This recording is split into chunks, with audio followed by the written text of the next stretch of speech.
Hello, Guardians, and welcome to Destiny Reset, episode 203. This show is about anything and everything related to the Destiny franchise. If you love playing Destiny 2 as much as we do, you're in the right place. This reset, we welcome special guest Legoleflash to talk all about Titan love, what we miss most from Trials, and hash out the changes coming to Menagerie rewards.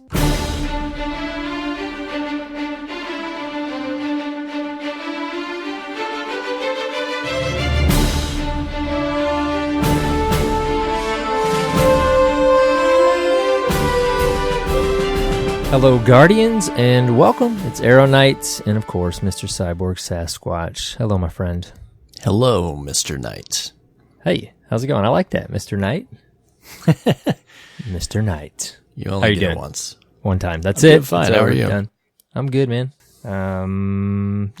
Busy week. I feel like my job has turned into meetings all day, man. So like literally I had 3 calls and meetings yesterday. I had 3 more today. So you're important, man. When you're in meetings all day, you can't like sneak Destiny stuff here and there because you're in meetings and you don't want to be on your phone. Yeah. And, you know. Yeah.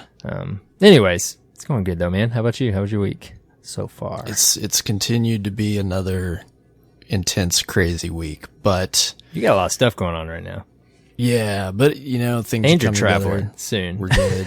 Yeah, I'm literally like Monday. I just decided, I'm just gonna ride this and live it just one day at a time this week. Ride it out, man. So much stuff I can't predict, and I just started telling people, I don't know what the plan is. We're gonna see what happens.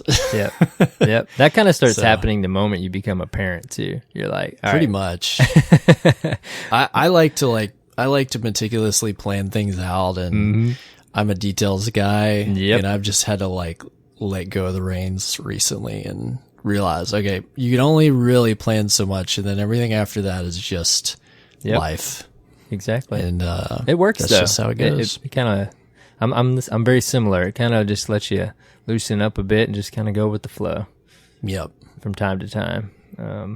So here we are. We did plan to record today, and we've made that happen. We did. We made that happen, and somehow coordinated it with a special guest, Cyborg. Who is somebody here with us right now? Absolutely. Please welcome to the show our guest this week, Mr. Legoleflash.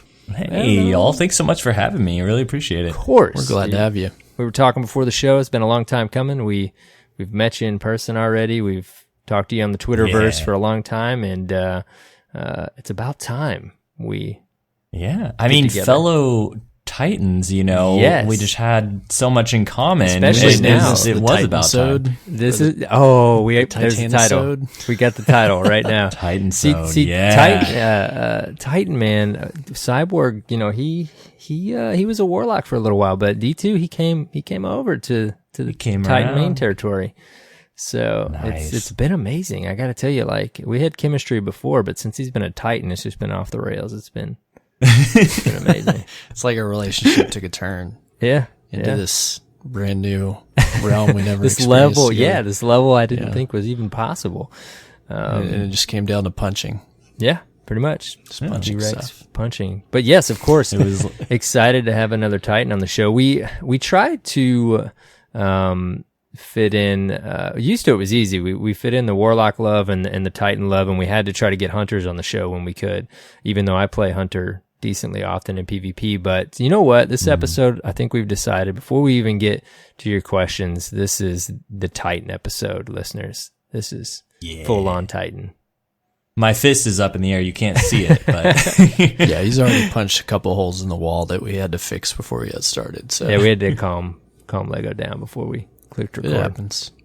But anyways. Well, why don't where should we start? Should we do our introductions first? Whatever you think, Cyborg. Let's do that. Do it. For those that don't know Mr. Legoleflash, why don't you tell us a little bit about yourself, man? Yeah, absolutely. So most people call me Lego. User like gamertag on Twitter and stuff is Legoleflash, but I just go by Lego. I, as I said earlier, just love the Titan class. I play the other classes and stuff like that, but Like I don't go strictly like 3 Titan classes. Like I play a little bit of everything, but I'm kind of known for fusion rifles and Titan classes, like my 2 things that I just love about Destiny. But yeah, I am kind of one of the lead guys over at RezoCast podcast, the podcast for Team Resolute, the clan, Destiny clan. We've kind of expanded. We used to be PS4 only, but now we're kind of in the PC realm too. And who knows what's going to happen with all the new Destiny stuff coming out. Yeah, with cross save, right? But yeah, I'm a pretty competitive player. Lots of rumble, lots of comp, but I also really enjoy the loot grind, and just playing kind of the way that I want to play, maybe not necessarily fitting into the meta. So that kind of encompasses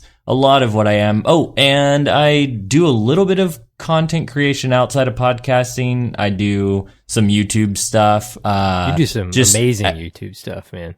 Oh, dude, thanks, I man. think you've made a video since, but the one you made of the Marvel intro with your Code of the Missile Titan, I watched that cool. I like intro like 45 times over and over again because it was I love editing and stuff, dude, and it was spot on, man. If the listeners haven't checked your stuff out, what's your YouTube channel? Is it the same as your gamer tag? Yeah, so everything, if you want to find me anywhere, it's Legoleflash for YouTube, Twitter, Twitch, YouTube, everything is the same.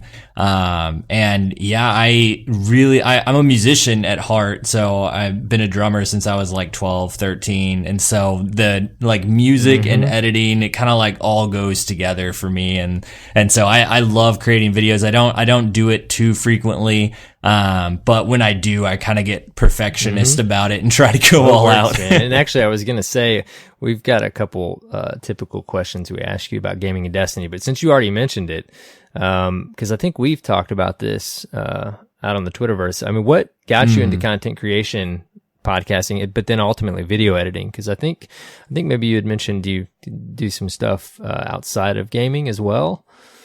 Yeah, so I've kind of been a creative my whole life. Mentioned earlier, like drumming kind of got me down that road. And then later on, got into photography, did wedding photography with my wife for 5 years. And then when she got out of it, I kind of transitioned, like I wasn't tired of it yet, and transitioned to doing wedding videography. And so that is my full-time job right now. I own my own wedding videography business. And so that kind of translates over into the YouTube category where I can kind of go all out. And it really is like a creative outlet for me, not just I don't do any of that for money or anything like that, because most of there's things around the YouTube stuff that I can't really make money off of it. And so it's very much for me, for the Destiny community. I love encouraging other people to get into the Crucible and try different things.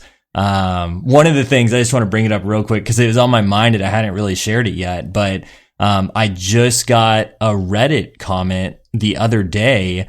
Someone sent me a message that was talking about that Marvel video and said that Legend video we put out a few months ago, I gave I watched it and it gave me the push I needed to go for Luna's back in season 4. I've become a vastly better player since then, and I'm pushing for Legend next season. I was like, dang, that's awesome. Always cool. That's like the reason. Yeah, to get stuff like that, man. But yeah, that one was, I mean, they're all great, but that one was just killer, dude. That one was awesome. Thanks, man. But well, that's cool, man. Yeah, I mean, we obviously are fans of your stuff. We watch it regularly. I think we've retweeted and quoted multiple of your videos. we know and I appreciate it, man. When they come out, they're going to be pretty excellent. But I guess backtrack a little bit. Tell us what got you into gaming, man. Like, where did that passion start? When did that start? Dude, it actually started for me like when I was almost like 2 or 3 years old. My dad owned a video store, like a video rental store. And this was like before Hastings or Blockbuster was even in our town. And there's a picture of me in diapers with nothing else on, holding the original NES, like in front of one of those massive TVs that would completely crush me if it fell, you know, and I'm playing, Mario Brothers on it. And I was like, oh, that picture is so perfect for what, everything I'm into now. So kind of started there and evolved into shooters later, but also like a little bit of RPG stuff, but mainly shooters after that. Mm-hmm. Very cool. That's pretty cool, man. Yeah, so how did you end up, I know you mentioned shooters, but how did you end up specifically playing Destiny? It's funny because when I found out about Destiny, like I saw that Bungie, you know, Halo was making it, and I was big into Halo when that came out, and played all the Halo games, eventually started playing Battlefield, and that was, when Halo came out, Battlefield was probably my main thing, Battlefield 3, I think it was. Mm-hmm. And so all my friends, like locally, were pushing to get Destiny. And I saw the trailer, and in all the Bungie trailers, they always showed a bunch of third person, like people in their supers. And I was like, this doesn't really look like my kind of game. Like I'm more of a shooter person. I didn't really get the concept of what it was, you know? And I was like, but I'll download it, because we all agreed we were all going to buy PS4s and we're all going to play Destiny but if I buy a PS4, they'll play Battlefield with me, you know? Yeah. And so it's kind of like this deal. And I downloaded the Destiny beta, and dude, the first time I pulled out a Sparrow on First Light, the big, you know, moon map, because that was I guess the beta map. I was like, this feels incredible. What is this game? And I just was hooked instantly the moment I pulled out a Sparrow. Very cool. Yeah. It's fun. Always great to hear when people started playing, because anytime's excellent. And then what drew them to the game, like what aspects, and if it was real early on, you know, like what it was about it. Was it Bungie? Was it Halo? Was it, you know, what, cause you know, I even played Halo, but I didn't play every Halo and play them a ton, but I knew of Halo, played it enough, and knew of Bungie enough, like, and then what Destiny looked like it was going to be, you know, drew me in. So, you know, at Cyborg, I know you've told your story before too, and it's always interesting to hear, guests like, stories like that. They're similar, but they're different every time, you know, just a little different. Yeah. Cool. One of my favorite things about hearing other people's stories is the community aspect of when they get into Destiny, because a lot of people, me included, yeah, you're used to kind of going into a shooter or multiplayer, and multiplayer just meant you solo playing against other people. And now you're kind of forced to make friends online and talk with people to get tasks done and stuff. And I wasn't used to that, as just, you know, coming from Call of Duty and Battlefield and everything. Yeah. So yeah, it's pretty interesting. We, Cyborg, did you put this other question in here? What you ask? Yeah, I'll save that for later, though. Oh, you're gonna save? I got another question for you, though. So you mentioned earlier, you know, you're involved with the RezoCast. How did you end up getting involved with the clan over there and getting into content creation with the podcast and everything? Yeah, so I'll start with Resolute, because that kind of came first. Because you know, a lot of people know Resolute for the big PvP names, Imtash, True Vanguard, KJ Hovey. Common misconception that KJ Hovey is the leader of Resolute, and he is not. So we all give him a hard time about it. But I saw back in the day, Resolute used to do recruiting, like public recruiting. And they're not just a PvP clan. It's like PvE people, people who do art, all sorts of stuff. And so I was just like in the zone, just loving the game. And I was like, I'm just gonna, you know, I have some art skill, I have some sound skill. I'm just gonna put an application in. And after it was all over, Clawman, the leader of Rezo, we've become good friends. He's like stayed at my house and stuff since then. But he told me later, he's like, the reason you stood out in your application is because you sent me like a PDF, like bullet point, like everything was so, like I went all out with it for some reason. I was just in the zone. I don't know. I just like got really detailed with it. And he was like, and that's what made you stand out, you know? And I feel like I'm a pretty down to earth guy. And so they did like actual video interviews and stuff like over Skype and everything, and just kind of hit it off with all the leaders, and the rest of that's history. But I'm really grateful and humbled that they let me in, because it's such a cool group, like a family. Like they, you know, as many clans do, I'm sure they have a very inclusive, like once you're like in Rezo, you're kind of always Rezo. Even if you don't play Destiny anymore and you take off, we always look at those people as family. And so that it's a really cool culture over there of not just PvP tryhards, but, you know, all sorts of PvE lore guys, artists, you know, I really enjoyed over there. Yeah, they've seemed like kind of a well-rounded group of players, and like you said, like not just PvP focus, but you know, they've kind of opened up and kind of rounded out and stuff, and definitely respectable. Like they've got a good name, always represented themselves well and professionally. All of your clanmates, you know, are pretty respectable people in the community, you know, so it's a great clan. Always a good thing. Yeah. Clans, family, Absolutely. gaming Clans are family. important, Yeah, man. for real. And y'all are such a good representation of that in the community too, with the Dirt family, you know. So I love that about y'all. Y'all have that very, even from, you know, the outside, it's very inclusive feeling. And we in Resolute, you know, a lot of people are like, how do I get to know like Rezo people? And it's always, we always tell them like just to become friends with us. Like at this point, like that's like because we just love like adding more people to the, you know, even if there are people that aren't in Resolute, there's a ton of people that we consider like super close friends, like almost like family anyway. You know, they just like go hand in hand with a lot of the Resolute people. So Yeah, definitely. it's cool. Yeah. Well, we appreciate that. Yeah. Because Cyborg and I always say the Dirt fam is what makes the Dirt fam awesome, because they're just, like you've said about your crew, they're just awesome guardians. They're awesome to each other. So we totally, we get it. But it's always a good thing. Yeah. And with that, you know, you talking about the way y'all support each other and it's like that family, like soon after I got into Resolute, that was kind of the push that got me into creating content, not necessarily the podcast, but my first movie of the week that I won was I had just made a short clip of something that I thought looked cool, and I shared it in our Discord, or we weren't using Discord at the time, but whatever we were using, and I was like, hey, look at this clip I made, and half the clan was like, dude, you got to make a full version of this and submit it for movie of the week, like you'd totally win. And I was like, what? And they were all just came around me and supported this content creation that I'd never done before. And that's what kind of propelled me forward into a lot of the stuff that I do now.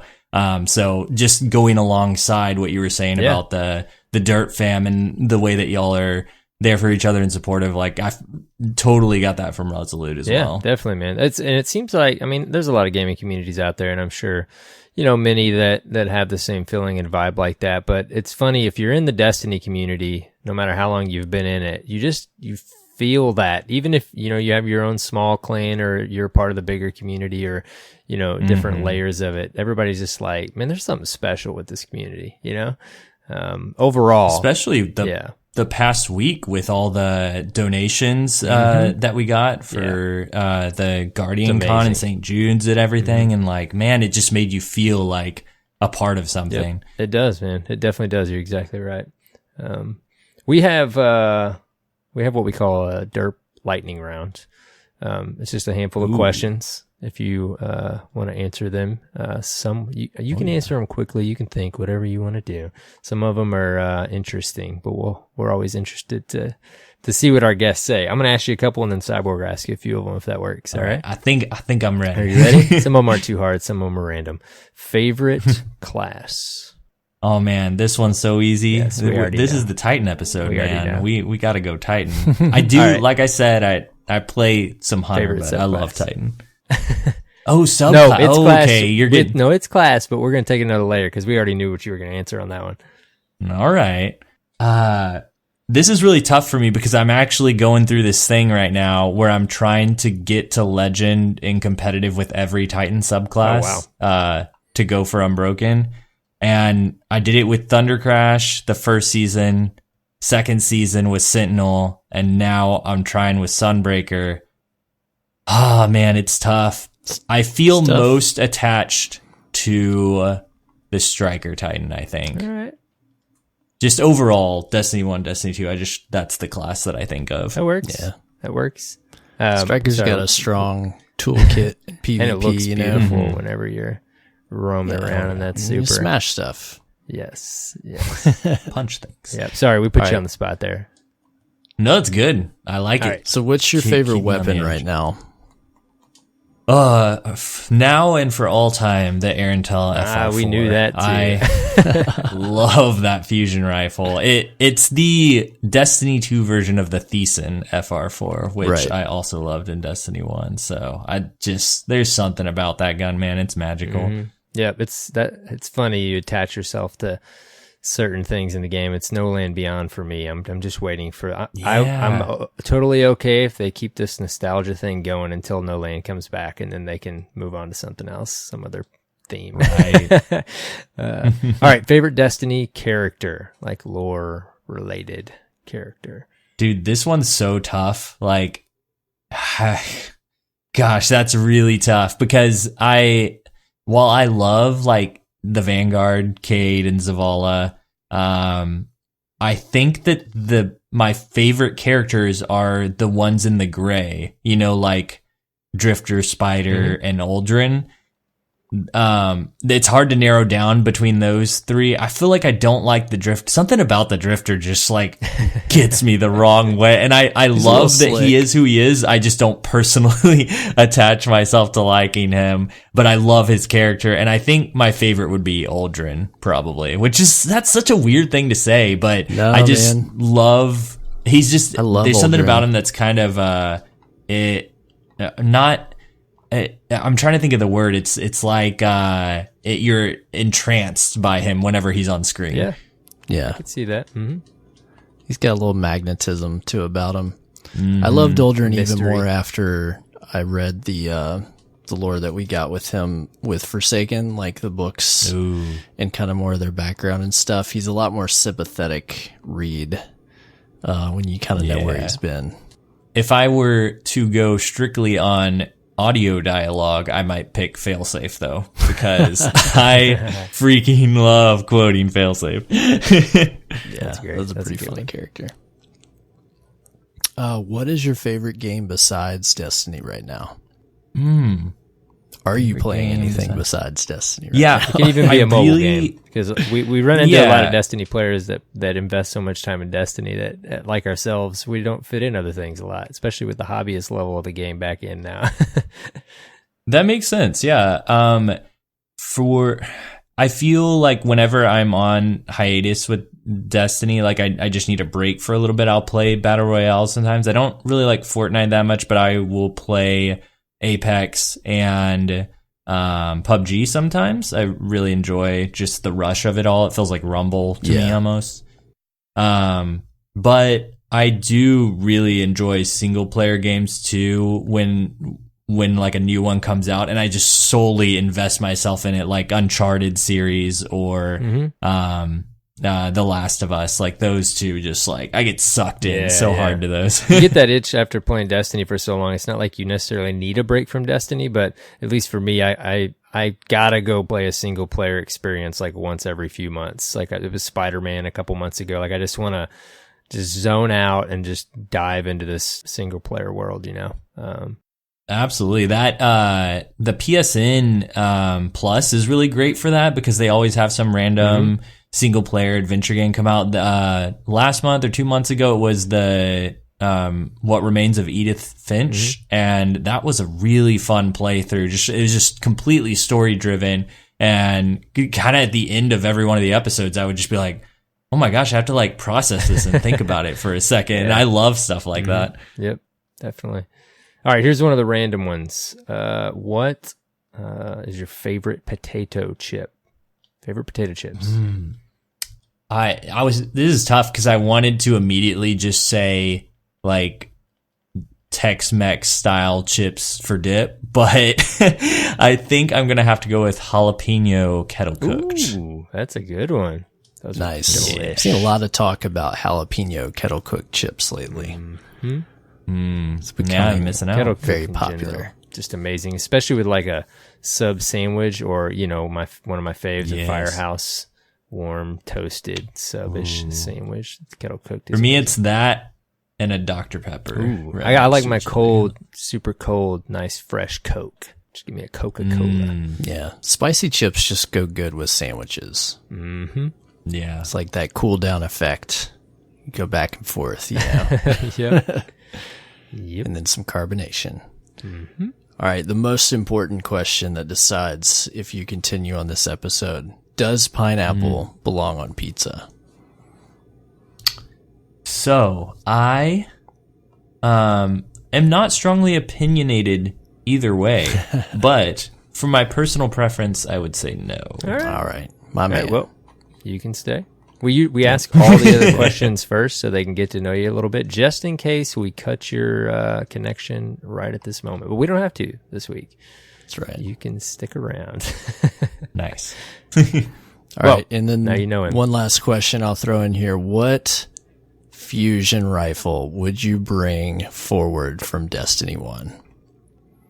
Oh, the Thiessen, for sure. Specifically, the Thiessen FR4 from the Gunsmith, the week that he sold it with Rangefinder and Replenish, which was so much fun. And a lot of people didn't realize how good it was whenever they took Special completely out of the starting of every Crucible match. Yeah. Because you could, in trials so frequently, we'd be in a match, get my super up, and I'd use it and it was the Titan Smash, so I'd use that real quick to kill one or two guys, turn around and have fusion rifle ammo, and they had nothing. And it was so great every time. There was nothing they could do. Nice. No love for Plan C, I see. No, I know, and I'm like that with a lot of fusion rifles. Like, I feel like I could talk about it forever. Like the different kinds and what's good and what's not and how preferential it is. But that's the one thing I've learned about fusion rifles is it is so preferential to play style, the way you scope in when you use it, where you aim, how good you are with controlling recoil or not. And so everybody's got their own perk set, their own gun that they go to. And I really love that about Destiny, actually. Yeah, it's got a lot of nuance in there.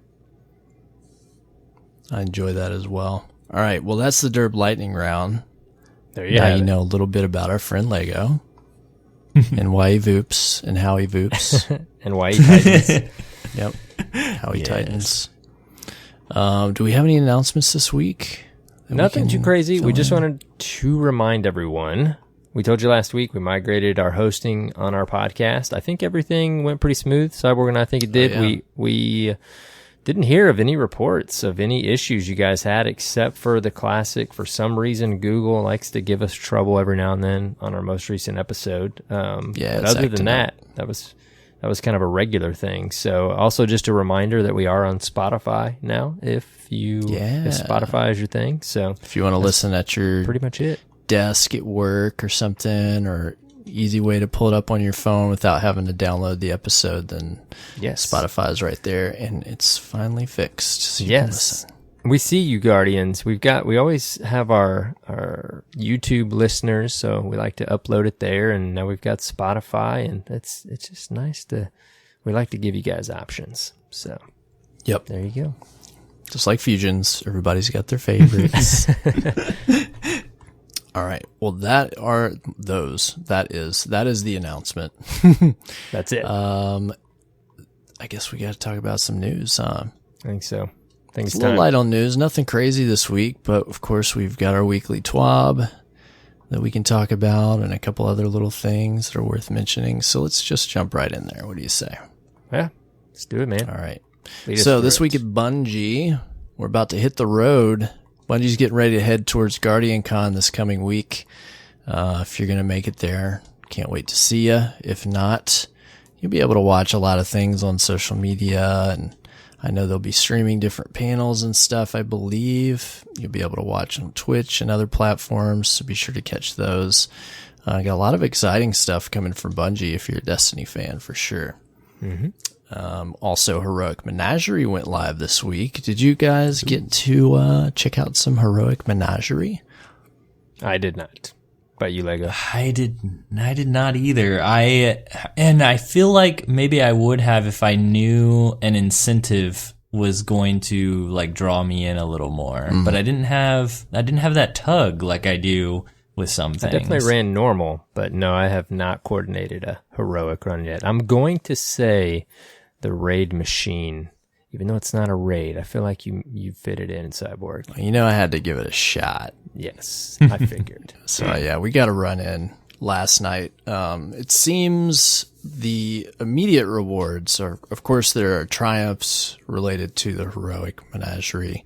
There is a sword that drops from this week's boss, not from the chest, but it seems that he can just drop from his lifeless corpse. And I don't know if there's any special perks. It's a legendary sword. That's what I've gathered. And then it also seems, I haven't confirmed all this totally, but everybody else I've talked to has confirmed your first, I believe, gun that you earn through your chalice when you complete the heroic is a guaranteed masterwork drop. So it's not a curated roll, because that's what you might think when it first drops, because it drops masterwork, but it's still random rolls. But you get a masterwork. And I was pretty happy with mine, because I hadn't picked up the fusion rifle yet, the Epicurean. Oh yeah. And mine dropped with quick draw, rangefinder, and a 10 masterwork on range. Ooh. Nice. This thing, I need to bring it in the Crucible to really test it out, but I was running around the EDZ and like killing captains and stuff at like pulse rifle range. It was pretty ridiculous when I ADS, so it seems pretty good. I'm going to play with it some more. Do you get that on the first run, like ever, like period, that's it, or do you get it each reset? I haven't done it again to confirm. I'm thinking it's your first of each week or each reset. Okay. I need to run it on other characters to see if, maybe it's your first powerful drop. I don't know. You're at least getting one if you haven't done it yet. So, yeah. Cool. Cool. It's worth going in and trying, and, whatever your preferred gun you're chasing, maybe it's a awesome beloved or an Austringer or something that you'd like to see masterworked, load it up, get those runes ready and get something cool. Mm-hmm.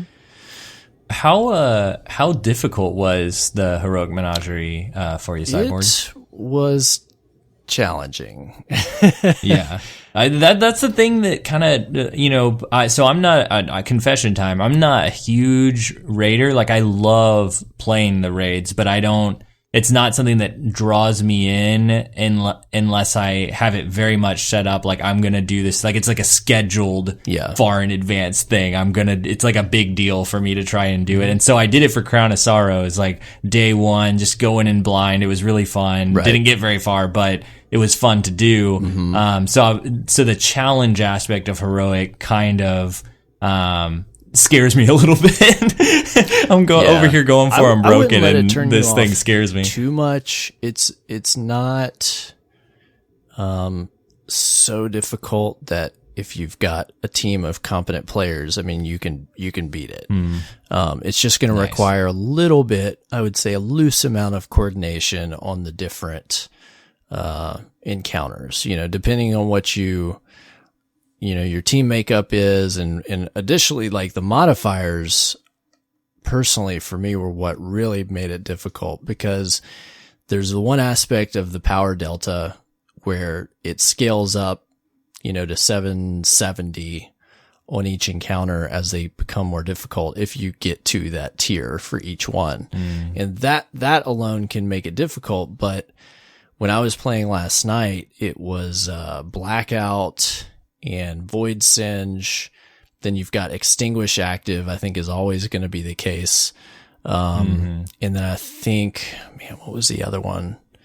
Oh, it was Iron, which I don't think, I'd have to investigate more, but from what I understand, that modifier does not work as intended. It's broken. So I don't think it actually did anything.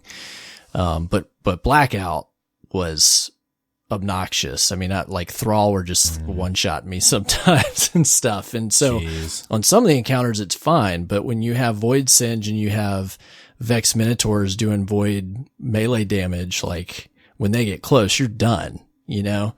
So there's things like that that made it more difficult than it normally would be. I think today it was like, grounded. Well, let me see. I'm going to actually check. I think today it's Iron, Blackout, Void. Yeah. So I think it's the same all week. I don't think it's a daily thing like the other activities. I think it's going to be the same all week, and I'm assuming they're going to change the modifiers each week, I would think. But it definitely made it challenging, especially because it's Void Singe and like the Vex boss does void damage, you know, so he can one-shot you if you're not careful. And it took us a little while. Yeah. Some of the kind of just in my feeds that I saw, people enjoyed it, but they kind of said the same thing. It was pretty challenging, but then once you get the hang of it, they naturally Destiny style, you know, they were attempting it with fewer and fewer guardians, once they got the mechanics and stuff down. Seemed to have some success. Yeah. I saw different people trying to, because there's like a triumph for 3-manning it, and which is cool. Like that layer of activities like that. I mean, that's always been kind of what Destiny's about, even since the Crota days, right? Like master it with your full fire team, and then start pushing the limits after that. Yeah. How do you all feel about like exclusivity for emblem shaders, those kind of things? Because it's something that I feel like we talk about a lot between our cast and just friend base. Is we really appreciate when there are things in the game, you know, especially on the PvE side, also on the PvP side. But, you know, I'm not a big PvE player as much, but I appreciate when there's stuff in the game that's difficult to do, and only like those people who can do it get it. Like an example of that would be the emblem for the solo Shattered Throne. Isn't that one of them, or is that just a Shattered Throne completion at all? I think it's solo is the one you get the emblem for. I don't know. Is there an emblem for that? I'm not sure. Yeah, it's got the little circle. I feel like there is. Maybe so. And there's others as well. I mean, and we've talked about that before. You know, early on in D2, it was like everybody needs to, be able to get everything. And I think we all learned as a community real quick. It's more fun when, there's things you have to work hard for, and hopefully it's on many aspects of the game, and one of them being where you spend a lot of your time, for every guardian. And it's cool when you can rock something that maybe not every other guardian can have. So, the titles kind of fill that role a little bit.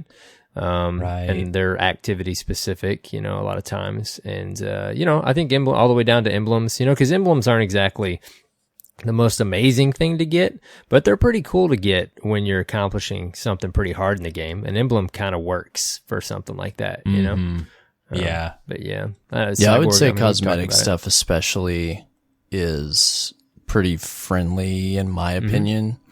As a reward for doing something, special or difficult. I think people get a little more wound up when a reward is like a particular gun or piece of armor or something. I don't think that we've ever had armor, but usually guns, because those guns can be, they're made special, and so they're made to be something different and unique and powerful to an extent, and then people feel like they can, they're getting like they're losing something, right? So then that's why you end up with people paying to do recubs and crazy stuff like that, or begging their friends to carry them through stuff, which in my opinion is fine. Like if you can get your friends to do content with you, that's totally cool. I'm down with it. It is, especially because I think as time has gone on and they've started to implement stuff like that, those types of things have become more accessible, I think. Bungie's become pretty good at walking the line between, it's hard to make a reward and not make it feel like too elite, you know, to where it's such a, like, you know, even the changes they've made with the sniper and some of the other guns, like the Crucible related pinnacle weapons and stuff this season and things like that. Like, they're definitely more accessible. Almost, I would say almost to a fault, but I can appreciate giving others the opportunity to get these cool guns. Like, I don't like people feeling like they're shut out of cool stuff. So that was always a challenge with Trials, right? And that was, it seemed like it went over real well whenever they kind of rewarded people for just playing and getting, you know, completing the bounties versus we got a lot of feedback when that was the case from players in our community that said, like, just being able to go into Trials and do bounties, even if you're not getting flawless, felt good, because you're still earning something, and you still have to try, and you still have to you know, succeed to an extent to get something, but you're able to get certain things. So I think it helps to have, I would say, like the in-betweens, right? So like you said, they're getting good at it. They're getting pretty good at balancing. Like, here's a reward for, you know, this level of mastery, and then, you know, just like Not Forgotten, like, if you can hit legend and you can do XYZ, there's another level that's a little bit better, a little bit more prestigious. And I think that is well done, in my opinion. Adept weapons. All right. We can't go off on a crazy tangent because it'll be super easy to do. But before Cyborg brings us back to the TWAB, I have to ask you one more question. We're still at the beginning of the TWAB. One more question, Lego. And we gotta hold I blame myself. Back. How much do you miss Trials? Oh, dude. I talk about this all the time. I miss it so incredibly much. And I don't stream. I'm just a normal. I just like playing on the weekends. I like the rush. I feel like I get that a little bit in battle royales, but it's not the same, you know? Yeah. And even a little bit in Rumble sometimes, but, and the thing that's missing in Destiny, I've thought about it a lot, and I've tried to articulate it the best way I can, like try to figure out the words to say, but it's the competitive Crucible experience. There's no raid-like equivalent, like PvEs, you got raids, you got strikes, you know, you got stories, you got raids, and now you have even more than that, like escalation and stuff. But in PvP, you have quick play or Rumble, and then you've got competitive. And competitive is a season-long grind versus Trials was a, like, hour to 3 hour thing that you did that was a one night progress, and if you lose, you can try the next night and start exactly where you started that night, you know. And we don't have anything like that in Destiny, and that's a good it's point. Such a bummer to not have it. Hasn't been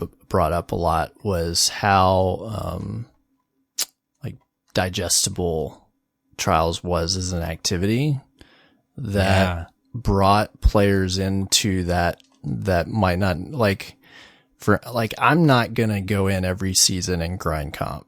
Like, that's just not my thing. I did it for some weapons, you know, last season because I wanted to earn them, and I had a good time, but I don't want to spend 2-3 weeks or 2 months like grinding to a rank. Like, it would get really stale for me. But Trials, I mean, I would get in and play Trials every weekend, you know, at certain points when I was interested in that, and if it came back, I'd probably do it again. Yeah, because like you said, it's a lot more bite size, and you know, and like you said, if you have a rough night, there's always the next day, right? You know? Yeah, if you have a rough night in comp, like, you got to come back and you've paid for it. You know? Like, Oh man. And we would I miss it so much too, dude. We would play every Friday for sure, and probably on Saturday. Yeah. And it was a rush, man. It was a rush like nothing else. And man, I look forward to it in some capacity coming back. Yeah. But anyways, that sticks out to me. That's such a great point about Trials that I've never considered. With that point too, just one last thing, because I think it's relevant to what Bungie has said about Trials before, and like why it hasn't returned. And they mentioned specifically the landscape of gaming has changed. That was so long ago. It was years ago that Trials first came out. And I find that to be true because you look at how the battle royales are so successful with that rush. And I think it's because they've taken not necessarily trials, but that, short one night experience and shortened it down to a 20 to 40 minute experience, depending on what game you're playing. Yeah. And it's that same rush in an even shorter amount of time, because that's our culture right now, is we want things fast and immediate, and you get that rush. And if you fail, you just take another 20 to 40 minutes and try again rather than an hour or 3 hours. And I think Bungie's going to have to do something that competes with the rush of battle royales. Not saying people won't play it if they just bring trials back the way it is, but that's part of the if formula. If they truly want to make something significant, that's what they have to compete with. That's what makes, partially makes those games so successful, is it's so much more bite-sized, and it can get you into a position where you can get that rush of getting into a really tight game. And then once you get knocked out, you can jump back into one so quickly. And you don't feel like, you're totally kicked and getting beat up. Like, you don't feel as knocked down. You're like, all right, whatever, jump back in a new one, And it opens you up to playing 2 minutes. It opens you up to playing with your community too. Right now, comp shuts off a lot of the friends you would play with, because either they don't want to get that sweaty with it, or you're at different ranks, and it just won't work for y'all to play together. Whereas trials, you can always pick up your friend. Like me and Arrow could go play this weekend, and it would be like, no big deal. It didn't matter where we were at. Yeah, no, that's very true, because we would do that a lot too. We would, we'd have, if we didn't have all three of us, or even after our main three would run, say we made it to the lighthouse, we would then swap someone else in from our community, or even, just somebody that was on our friends list that we didn't play with much. And that was just a fun aspect of it too. Mm-hmm. Yeah. Well, all right. I did that. Sorry, but I had to ask him why he was on the show. It was a great, loved every second topic that we needed to cover there. Bring us back in, Cyborg. All right. So when we were back at the introduction of the TWAB here, they mentioned next week we get the Lumina quest. Very excited about this, but disappointed it's going live right before I go out of town. Like, you're killing me, Bungie. And this is an interesting line. They say, we're excited to see Guardians wielding this weapon to support each other in combat. It's interesting. We don't want to spoil too much, but you should expect to start your hunt for this weapon in the EDZ. So the obvious idea that a lot of people have had about this particular gun, if it's the antithesis to Thorn, is everybody's wondering, well, what if you have a gun, you shoot your teammates to buff them, and it almost leads me down to think like there is some kind of support function to this gun. It'd be cool. It'd be kind of interesting. Be new, yeah. It's gotta be, right? Yeah. We'll find out soon, though. Can't wait. Yeah, I'm excited. Next up, if you're into the lore of Destiny, they teased a while back that Volume 2 of the Destiny Grimoire Anthology would be released this year, and they finally got an announcement. Starting next week, July 2nd, you can start pre-ordering the Destiny Grimoire Anthology Volume 2 Fallen Kingdoms from the Bungie store. This book will ship in October. They also mentioned they'll be offering a new Consult the Archives emote in the Eververse store. They got a little preview, pretty cool little emote.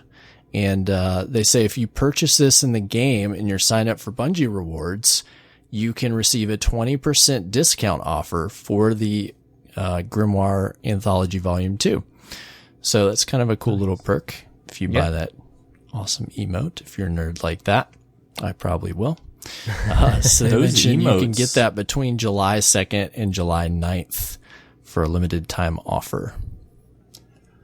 That works. Dude, those emotes, man, that is I feel like we keep seeing stuff after they're split from Activision that they never really did before, and doing emotes paired with, whether it's buying something or maybe an activity. Cause that's a really strong incentive for people to want to get that stuff if they get an emote with it and show off a little bit about themselves. Right. I agree. Yeah, I think they kind of experimented with that with Spire of Stars, with the Leviathan, the Callus type emote, and I thought that was like one of the coolest ideas for a reward. And we never saw anything like that though. I mean, I want an emote for every raid. Like, hook it up. Yeah, same. Let me imitate every boss. Where are we at here? They need to bring that back. There's some targeted feedback, Bungie, if you're listening. Next up, here's a controversial piece of news this week, man. And I knew this was going to happen, and everybody's been talking about it for the past week. So, chest runs. When Season of Opulence began, we watched as players quickly discovered a bug in how the menagerie's final chest granted rewards. Players began to race out of the area and then back to the chest as fast as they could to get as many rewards as possible before being sent back to orbit. So they go on to say, consider this an error in your favor. We haven't rushed to fix it, but when we patch on July 9th, this loophole will officially close, allowing only one opening of the chest per completion. Until then, we invite you to take advantage of this all you like. Grow fat with strength. Yeah. This was a big topic on Twitter today when this was announced. And it's been talked about ad nauseum for probably the past 2 weeks. I've been watching people talk about this. So, Lego, what is your take on the chest cheese? Oh man, there's so many ways you could go about this. So at first I was disappointed when I read it, because I'm with a lot of people that thought, like, maybe did they do this on purpose, like, kind of thing, with all that time and everything. But my take is that I'm sad about it now, and I'm not sure that this is the right move given how long we've had it this way. Yeah. But I think if we would have had it this way originally, where you just open one chest, that we would have all been totally fine with it, because you have this chance of getting the exact gun that you want with the exact masterwork you want. And for me, as a fusion rifle user, the chances of getting an Aaron to drop from the gunsmith was like 1 in 500, and to get the masterwork you want, the odds were even greater against you. So even I'll probably still go in to do it if I don't have the exact roll that I want, because I'm that, determined to get the perfect roll. Right. But I'm pretty disappointed, and I'm definitely going to be in the menagerie as much as I possibly can up until they change it.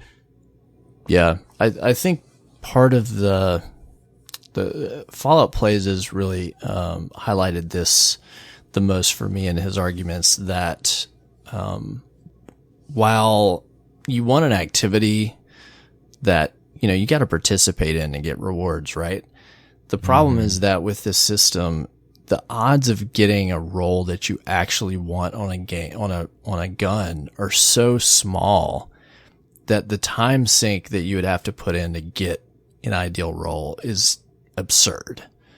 And so it kind of defeats the reward that you would want out of your time investment, And I agree with that. Like, they'd either have to implement a system that gives you, more opportunities for your time to get the role that you want, or a better, like a narrower set of, factors, and more runes or something, like a way to narrow down what you actually get or earn it to a better degree. I think you can't, it's just ridiculous if you want to, like you said, if you want to get the best roll or rental, what if you had to run it 200 times? It would just be ridiculous. So yeah. I've now ran, since I got my beloved so quick. I've now probably farmed, 15 to 20 Ostringers, and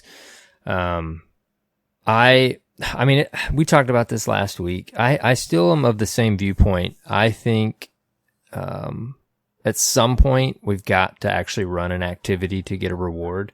But I don't think this is the right decision. They've made a lot of right decisions over the last many months, but it's just like you said, Cyborg, it's a big time sink, and there's a lot of randomness to those rolls to just get one chance after a 15-minute run of, a menagerie run. So I was really expecting them in some way, like we get two powerful drops from it, right?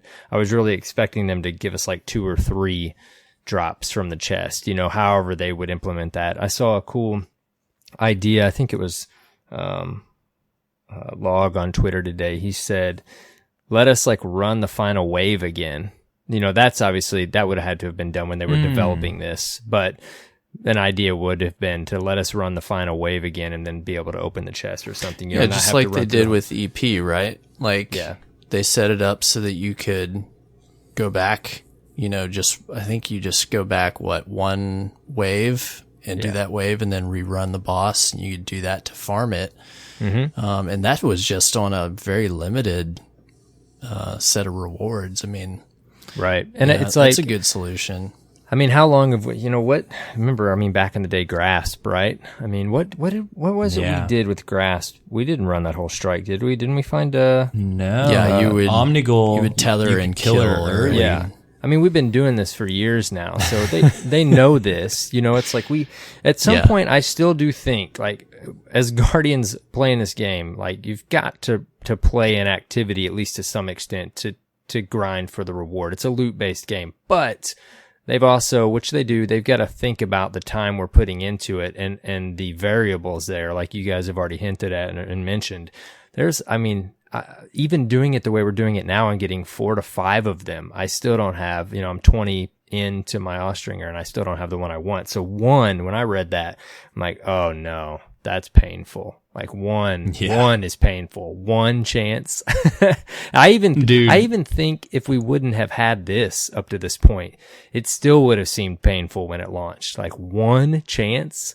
But anyways, there's a balance there, obviously. I hope, like you said, Cyborg, they've got a lot of feedback today and they listen and they've been real responsive on stuff for a long time now. So I hope maybe they figure something out with this.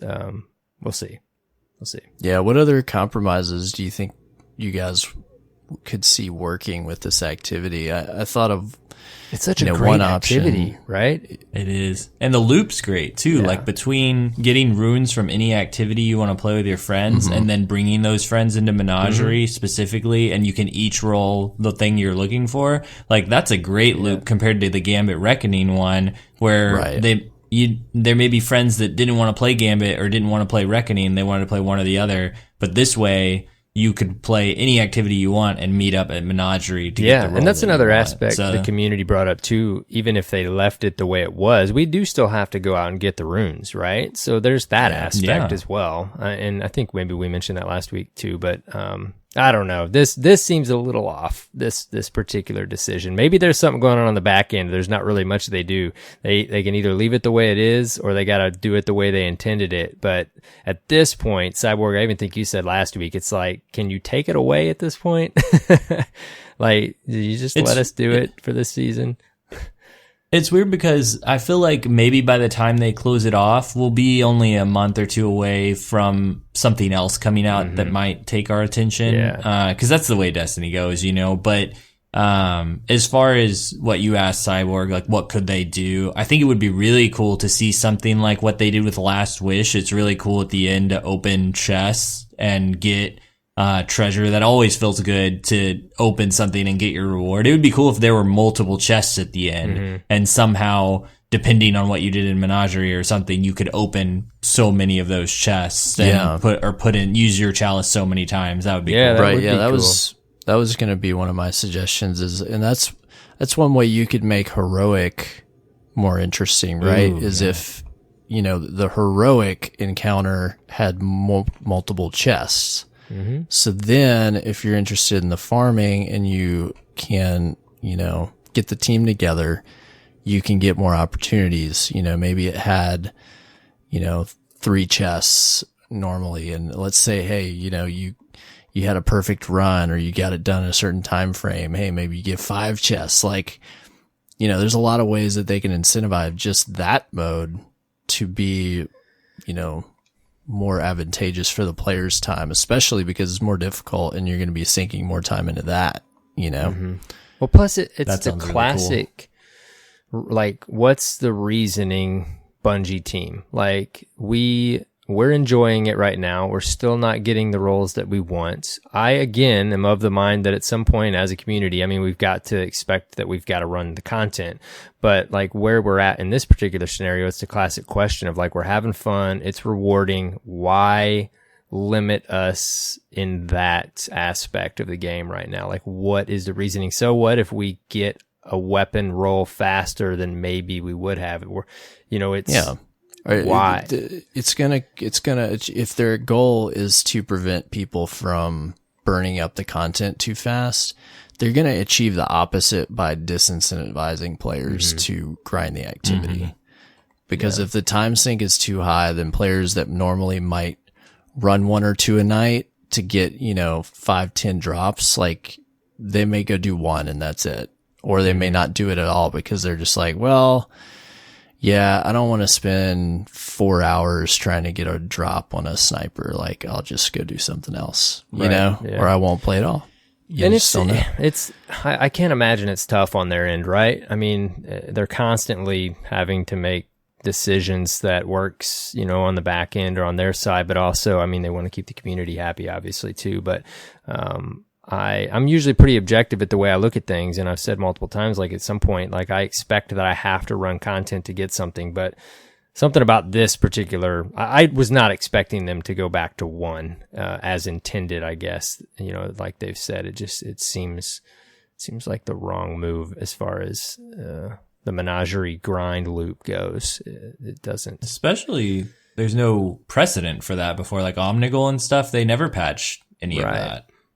Yeah. I think they did eventually, but it was... Oh, really? Okay, I can't remember. It was... I just remember doing it so but much. So what's so funny is how fun after, it is. It was so fun to farm grasp, and you still had to do it for a while to get the role you wanted. And that's these kind of games. I mean, we are doing the same thing over and over and over again in a short little window of killing a boss, doing this little section, but we love it. Like, we love it. Yeah. And it's the same thing. I mean, think about, this is a little different because you're running in circles. And I think I mentioned last week, I'm like, we've had to do this before, and I couldn't remember what it was, but they mentioned it in the TWAB, was getting those, the running wolves back and or forth whatever. with the sparrows. Yeah, dude, on your sparrows. Yeah. That takes you back too. All these things we've talked about before, they just take you back. You remember when it happened, when it was a thing, and experiencing it. But anyways, we've talked about this for a while. I think, they're getting a lot of feedback today, and maybe there's something on the back end we just don't know, and they don't want us, necessarily getting 6, 7, 8 of these in one run isn't exactly what they had in mind, and maybe there's not too many ways they can tweak it. I don't know. Who knows? All they had to do was lower the timer if they wanted to get Very true. more. Very true. Yeah. Let us just get Do you think that is some sort of secret? Like, because that is like your first reaction when you see that large of a timer, and you're like, what were they thinking? thinking? There's something here somewhere. Right. Yep, I see that. Well, and they said, I thought that, but then on the other hand, when they did the walkthrough of Shattered Throne, or maybe it was it the walk for Shattered Throne or for something else, but they mentioned the timer, and they said they literally just put it there so you could like enjoy the view. And so it makes me wonder if they just built that in so you could kind of freely explore, but there may be something in a quest, or there may be something to find, where you need a little time to run and go get it after an encounter. So that could be there for that. We just don't know it yet. So you just never know. And that's why they had to put it back as intended and not adjust so maybe the they timer. can't mess with that. Yeah. Who knows? Spinfoil hat. Spinfoil hats, boys. I think, we can agree that their goal isn't to make us not enjoy the game. Sure. Right? They want us to enjoy it. Right. So, Yeah. Anyways. Well, let us know if you're listening what you think about this change. I am interested to hear, what other players think about this? Do you think it was a good move? Do you think it was a wrong move? How is it going to impact your enjoyment and your participation? I think is the key there. So let us know in your discourse, tweet at us, YouTube comments, you name it. Interested to see players' feedback on this. Next up, they mentioned some charitable endeavors. Now, last week, when they published the TWAB, the GuardianCon Charity Marathon was still live. Now we've got a postmortem. Of course, if you watched or you heard the news, they did a 4-hour block and raised $406,000 for St. Jude's Children's Research Hospital. And the grand total for the week to date at the end of the marathon was $3.7 million. That's crazy. And it blows me away every year how they just keep pushing it further and further, man. So they mentioned they've given out the Bungie Bounty emblems. I'm working on giving out the other emblems and prizes from the stream. But they're not done yet with their charitable efforts. They had their senior foundation manager for the Bungie Foundation, Christine Edwards, with a few words. She mentions Bungie Day, of course, right around the corner. I almost forgot, coming up July 7th here. And they mentioned that coming up to that, they want to enlist the help of the community to raise money for their iPads for Kids program. What they do is provide technology to children so hospitalized children, usually in local hospitals. I know there's some Seattle area and there's some other regional hospitals that they do this for, but they're looking to raise $77,000. And so they mentioned by contributing, you'll play a direct role in providing hospitalized children with age appropriate and therapeutic entertainment for distraction, play, and a sense of normalcy while they're facing some tough and scary illnesses. So donors who contribute $50 or more between now and July 14th will receive a unique redeemable code for the System of Peace emblem. Pretty cool little emblem, a new take on the most recent Bungie Foundation insignia you've seen in the past. Really cool little heart logo and a blue background. So that will be available if you contribute. And then they also mentioned there's going to be some new additions to the Bungie store next week, including exclusive Bungie Foundation merchandise. And I love that merch, so I'm going to be all over that. I'm a sucker for the Bungie store. Next up over in Destiny player support. Now today, Thursday, the 27th, there was a significant downtime for the Bungie servers because they were preparing for cross save. Oh man, guys, How amazing is it to read that sentence? Yeah. So nice. Yep. They initially planned for 12 hours, but they actually came online, I think after about 8. But for 8 hours, our Guardians were inaccessible across Destiny 1, Destiny 2, Bungie.net, and the Destiny API services were down. But the maintenance has concluded. I feel for our Guardians overseas. Being in the U.S., it works out because they time it while we're at work. Yeah, we're at work. But right. for everybody else, it was like ideal playtime. Yep.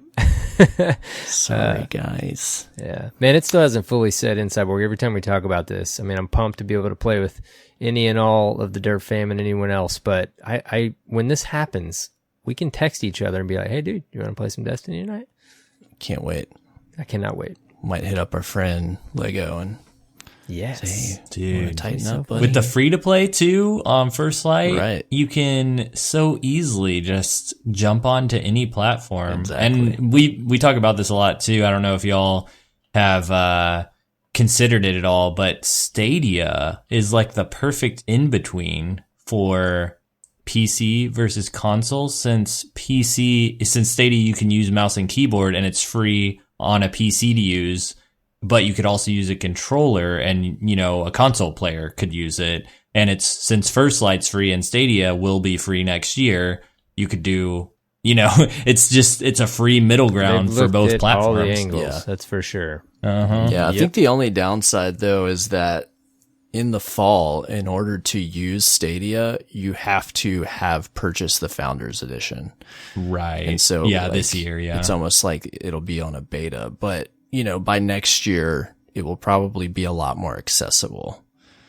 I'm just worried about the game population, in the fall. I don't want to predict failure, but I just don't see it being where it needs to be for players to play on there like full time, The other side of that, I think about this. I thought about this a lot because I think it's really appealing to play a 60 FPS thing without buying a PC, in that style of graphics. But, the population, Destiny's a peer-to-peer connections, and so all of the connections are going to be based off of some Google server farm, basically somewhere. Yeah.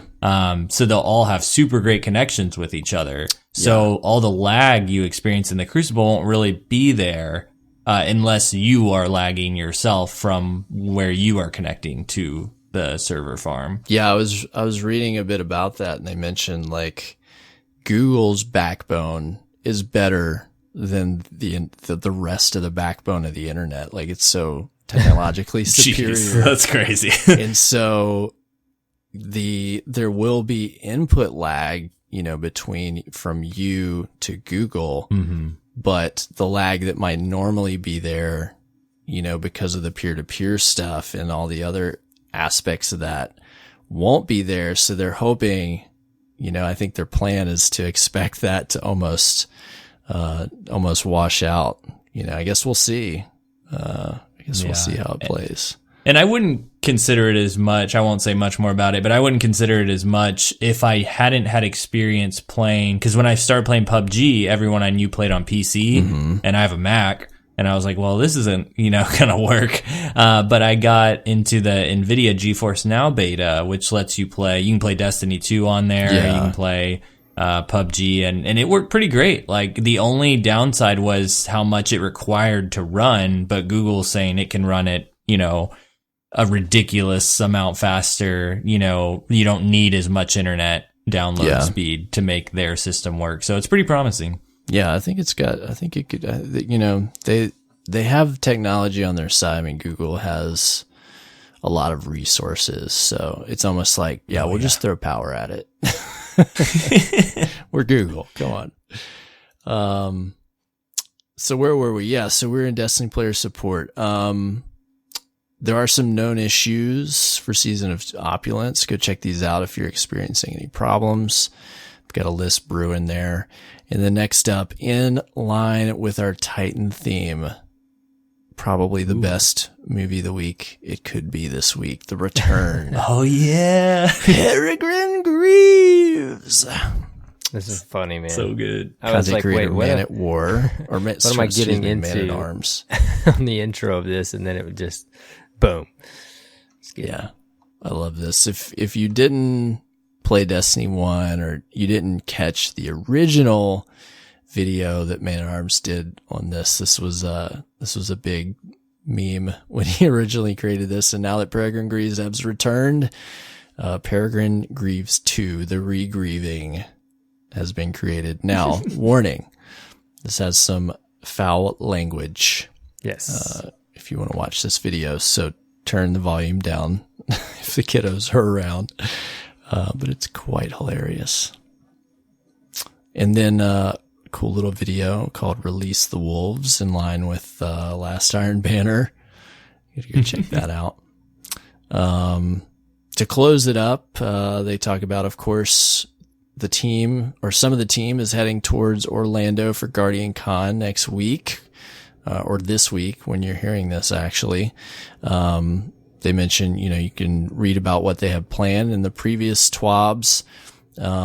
They do mention because of July 4th, they will not be publishing This Week at Bungie, this coming reset. So you can expect, however, an article to celebrate Bungie Day on July 7th. And then a cool little line from Cosmo. He wraps it up. He says, "Thank you for your generosity and enthusiasm and for continuing to surprise us after all of these years. Destiny first launched in 2014, but it feels nearly 5 years later like we're just getting started. I loved that line, man. That line, that was yes. so good. Yeah, it really does good. Right now, man. We've had many different, I guess, aspects of our journey through the Destiny experience. And I mean, all having their different layers of magicalness to them. But right now, man, is feeling pretty special. There's a lot happening right now, a lot coming down the pipeline. And it just, once again, feels great to be a Guardian, right? It feels really cool. Yeah, for sure. All the devs are super excited, and that gets me excited, you know, when they're hyped for their own game. That gets me really hyped. Well, like we talked about earlier, we talk about our own communities and stuff and how we feel like a family, you know, and it really extends out like ultimately to the entire Destiny community. When everybody gets hyped and amped in the community, you can just tell on your Twitter feed and stuff, and everybody's just having fun and talking about it. We're excited about cross save, this or that. And it's just fun, man. It's fun to be a part of it all. It's really cool. Totally. Yep. Definitely so. Fun time to be a Guardian. Yes. They published today, Cosmo put up on Bungie.net, and then there was also a Reddit thread where they mentioned that there is an upcoming event, I believe along the lines of past community summits that have taken place, where they will have players coming up to Bungie in a couple weeks in July coming up, where they'll be able to look at some of the content coming in the fall and they get feedback. And so they posted a thread asking for kind of just, you know, regular players. They said they've got 2 spots open where they would, you know, they don't have any discernible criteria. They just, I think they're looking for non-content creators, I assume. That's kind of the vibe I got. I might be wrong, but, they said, look, you know, post something here why you would like to come and why you think you should have the shot. And it's going to be sort of like winning the lottery. 2 people will be chosen. So that was a big deal today. A lot of people excited about it, in my opinion. What do you guys think about this? Yeah, dude, I think it's really cool. I love that they're continuing these summits. They have since the first. And I think it's cool. And you know, even when the initial one happened, Cyborg and our, you know, we got invited to it. There was a lot of, you know, stuff running around where people thought they were just inviting like big name people and, you know, not to any fault of their own, but maybe it just seemed like that from the outside looking in. And it wasn't that at all, even with the initial summit. And I think this just proves that it's a continuation of that, right? They're getting feedback from all types of players, and it's really cool to see them go this route again. Just trying to get some average players from the Reddit community and all around and try to get feedback from everyone. But I don't know, Lego, what do you think, man? Yeah, I'm the same way. Like, I love, first of all, that they're even doing summits. I think it really is encouraging for the community. Like, I know, like you said before, that they play their own game. They love the game. Know a couple of the devs, and I just, you can tell they all have so much invested in it and they play themselves. But on top of that, they do these summits to really make sure they're in line with all the community. And you know, they've said before too, when they've done past communities, that it's kind of under the radar, because whenever you invite someone who isn't known, nobody knows that and they're sometimes invited. You know, feel comfortable. Even you got to think about me. They might not want to share it, right? They might just kind of want to go and experience it and not be put under the microscope of a person that's going to represent the community, right? Even though I'm sure they're doing that happily, but sometimes, you know, when you get that attention on you, you know, some people might not want that. I think it definitely illustrates that they have a continued commitment to what has, I guess, is a kind of a culture shift in how they want to engage with the community and engage with the players and be more responsive. I mean, you got to consider, okay, so they've continued to do this, I think, almost every season, which is about every 3 months since the first summit they did, right? Right. And you got to consider I don't know exactly how many, but they're probably bringing at least 10 to 20 players out, you know, per event. That's that's easily got to cost 20 to 30 grand each time. Yeah. At least, because they're flying these people out, putting them up and feeding them for a day or two at a time. I mean, that's not cheap. Right. And that's, that's not like throwaway money for any studio. Yeah. If they're spending, 100 to 200 grand a year just to do that, I mean, that's commitment, man. That's a big deal. Money talks, in my opinion. And I think you're right at the first one. It was like 50 of us, and I think you're right. I think they did drop that number down a bit because the first one was kind of a really big deal. That was the turning point, right, where they wanted to start that culture. They didn't even know if it would be something they would ever do regularly. And I remember Deej saying at the end of it. I mean, they all expressed, a couple days in, our side we were, and they were like how excited they were about it, how good they felt about it. And I remember Deej at the end, obviously not word for word, but something along the lines saying like, we might do this again, or, like basically hinting that it went really well and I think we might do this again. And sure enough, here we are, right? And like you said, they've done it pretty much almost every season, I think. Yeah. It's really cool too that they two different things about like just the public image of them doing this is one, you said, they've done two now and they bring out different people both times, it wasn't the same people. And so they're getting different opinions circulating in.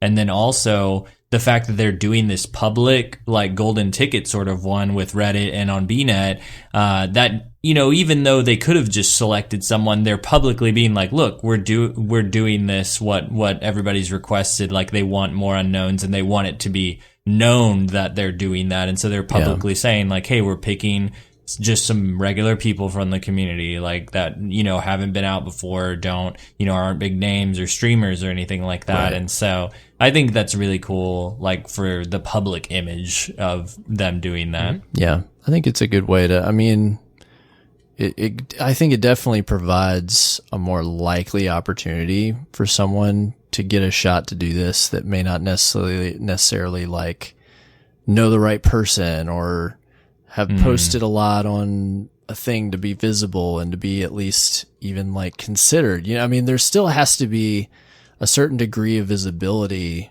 It's not like they go, I can't imagine they, go through the Guardian roster and just like, all right, pick him, Even for the average Joe player that they pick up to go to this thing, like, I'm sure you have to be somewhat active in some way somewhere. You know what I mean? Yeah. So the other cool aspect of this one is too, is the community could support as well by upvoting people's stuff. That was, that's always a neat thing too. Like, even if they didn't want to submit something. But overall, I think that it's great. They're continuing to do this, and it shows a commitment to what they said that they're going to do. And I hope that they continue to have more opportunities for lots of players to go to Bungie, both content creators, non-content creators, part-time players, hobbyist players, you name it. Like, I think there's a lot of different players that play Destiny, and everybody deserves some kind of seat at the table in terms of feedback, Yeah.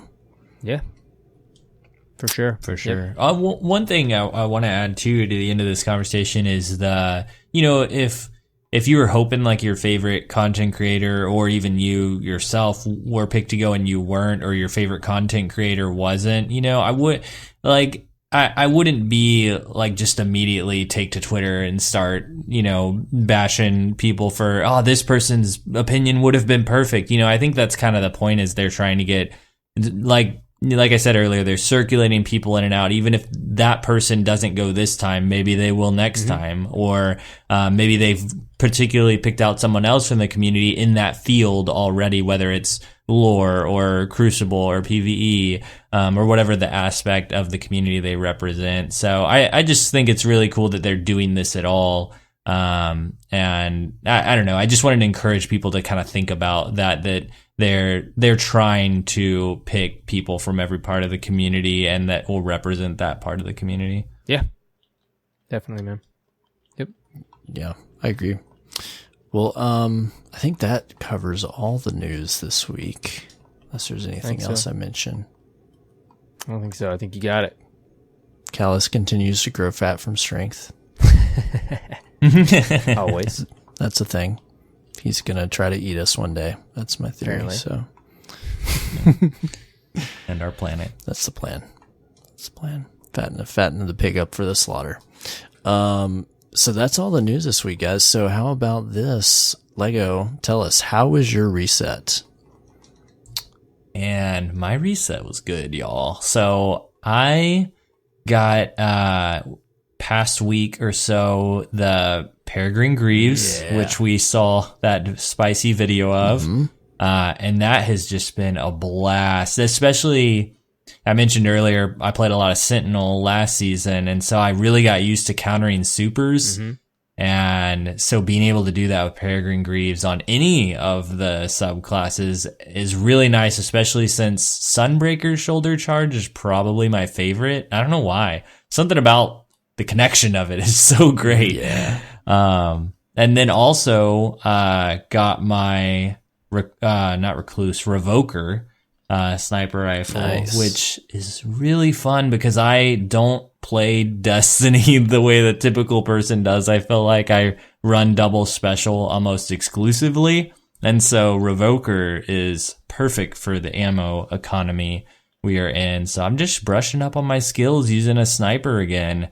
Sniper fusion rifle combo. Very nice. Yeah. I think I've heard too, jumping back to the Peregrine Greaves, anything minus a high resilience Sentinel, you can one hit shut down supers, right? With those? Oh, 100%. Yeah, there hasn't been a super that I haven't been able to shut down, including one of the middle tree Hammer Titan Sunbreakers, the big hammer boy. Big deal, man. I've mentioned several times I miss being able to shut down supers with the nice crispy snipe headshot. So to be able to do it at all in any way, I'm waiting for those to drop. I need them. Oh, that's something that they posted this week as well. I think that was this week, or it was the last thing before this TWAB in the news. That message from Luke Smith after the Guardian Con stream that one of the things they're looking into this fall is decreasing the health of roaming supers. They didn't give any specifications as to what they were doing because they just brought it up because of the Lord of Wolves thing. Yeah. And so that could be something in the future is maybe we'll see more potential for shutting down supers. I hope so. I think that would be smart. Yes. Anyways. I got Peregrine Greaves this reset.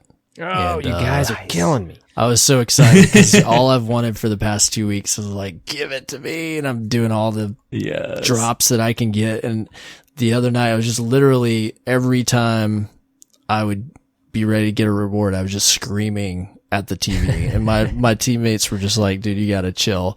And I told one of my friends, I'm like, I'm getting Peregrine Greaves tonight and you're going to like be jealous because he's a Titan too.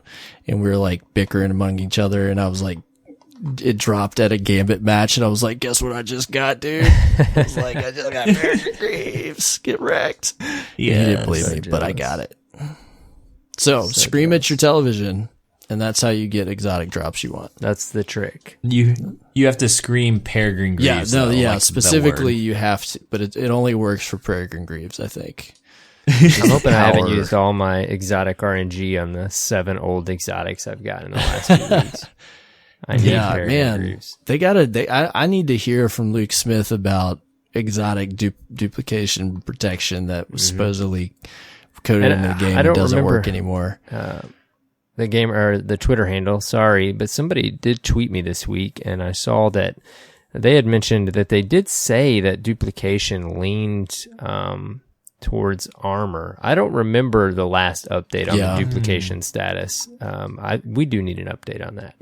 Yeah, I need to hear about it. I do remember them saying that because the reasoning behind it was they wanted you to be able to get multiple rolls to get that roll of exotic armor that you wanted. Which is cool, but why am I getting Suros Regime and Colony and this and that over and over when I have exotic armors that I don't have, That's what frustrates me. Or like Vesti and Dynasty dropping again. Yeah, that's happening again. That's a thing.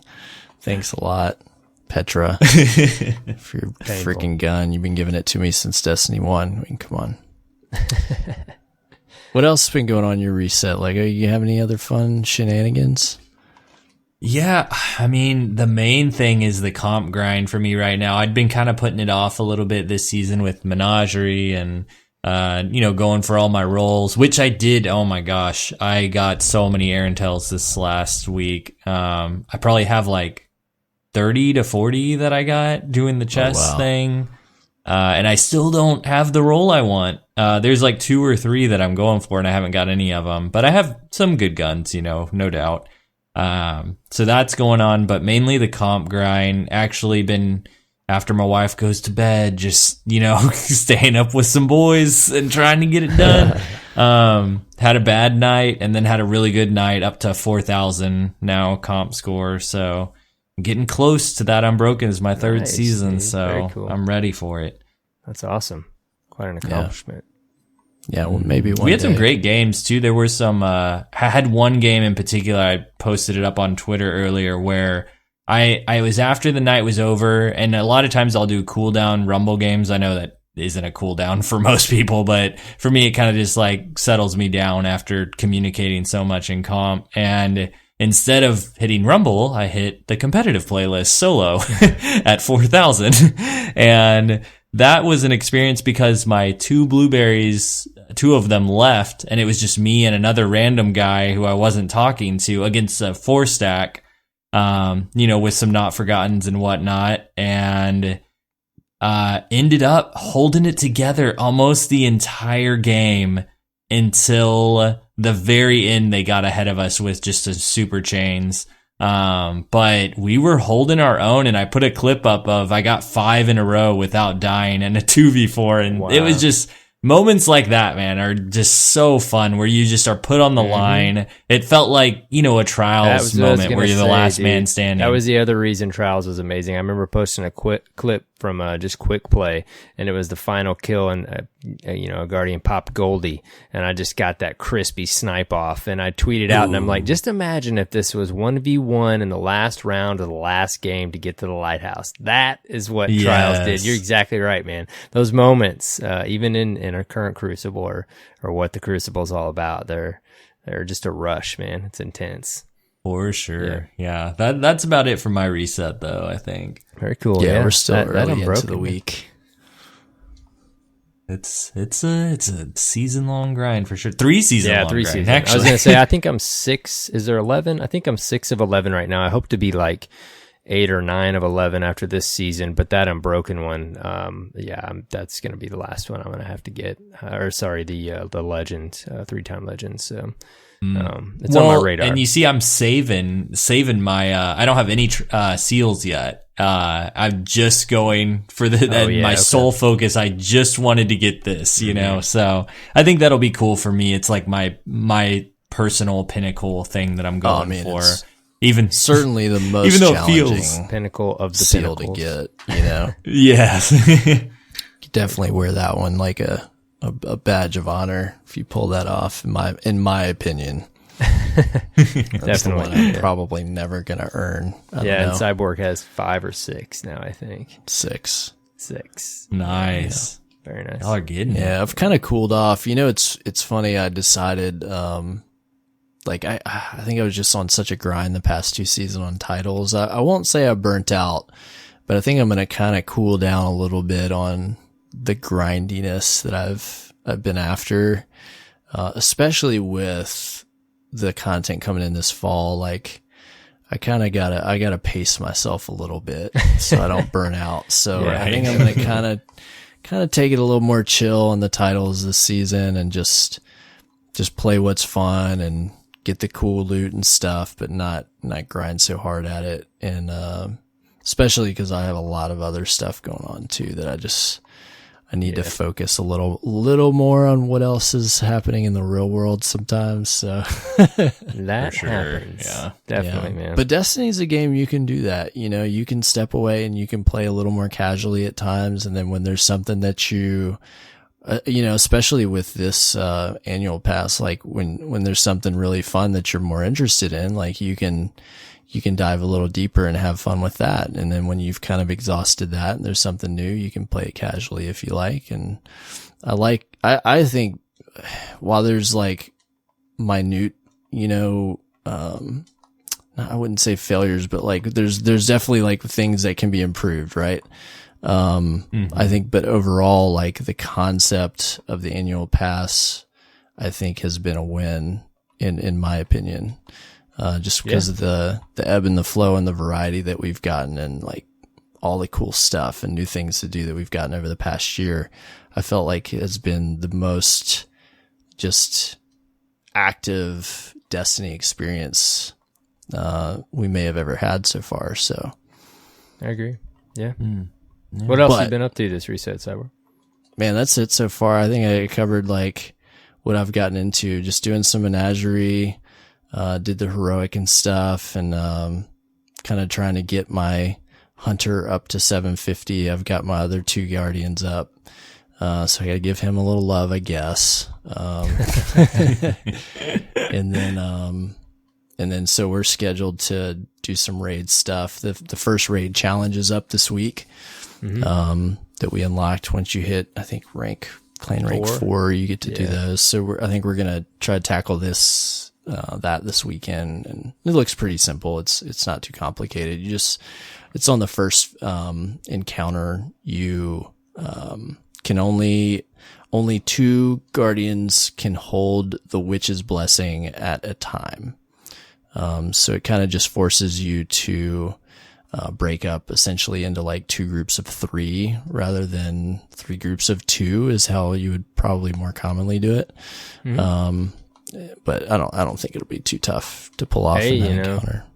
I know you're not going hard on the grind of the seals, but that'll be one of the things you need. I know. Well, yeah, we're gonna all try to like knock out those triumphs as they come along, and I'll grind the rest of the stuff later.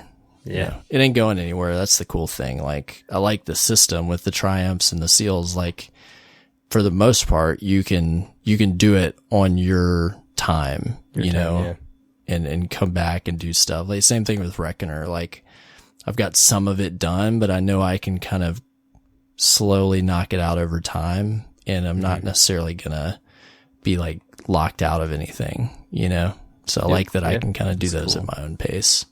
Always something to do. Yeah. You been in anything else fun this reset arrow? You still playing Civ, man?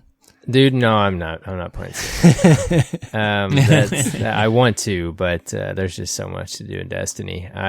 Something about the power grind, man. Like when a new season starts, I just want to hit 750. I want to hit the max, and then I go do other things. Yeah. Like I want to spend some more time in Crucible this season than I did last season, but just been on the power grind. I even, I think after we recorded last week, the next night or two, I just soloed a bunch of Iron Banner and got all those bounties done so that I could get that powerful gear.